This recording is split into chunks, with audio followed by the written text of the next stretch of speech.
días hacia un fin de finalidad o finitud, atrapada en un camino donde no puedo salir, sin saber si hay un después, sabiendo que hay un antes, llena de preguntas sin respuesta alguna, hecha de palabras sin significado, prebendos con sin dirección, con ganas de pedalear.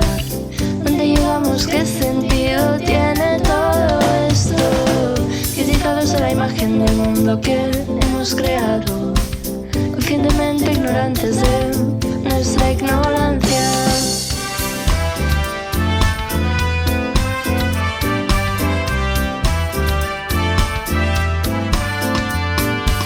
Esto es un juego inmortal que vuelve loco a un loco por ti.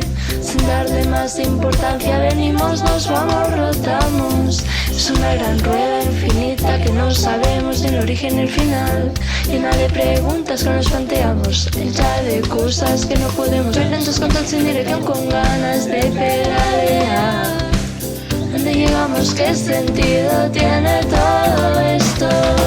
Criticados a la imagen del mundo que hemos creado, conscientemente ignorantes de nuestra ignorancia.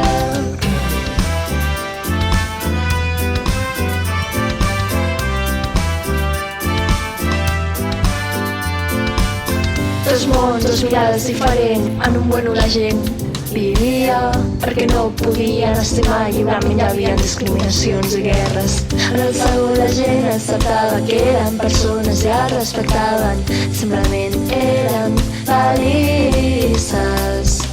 Vivim en el primer, pensa fes el món on t'agradaria viure, viure, viure.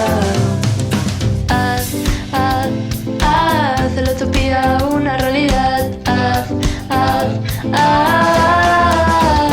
Mira.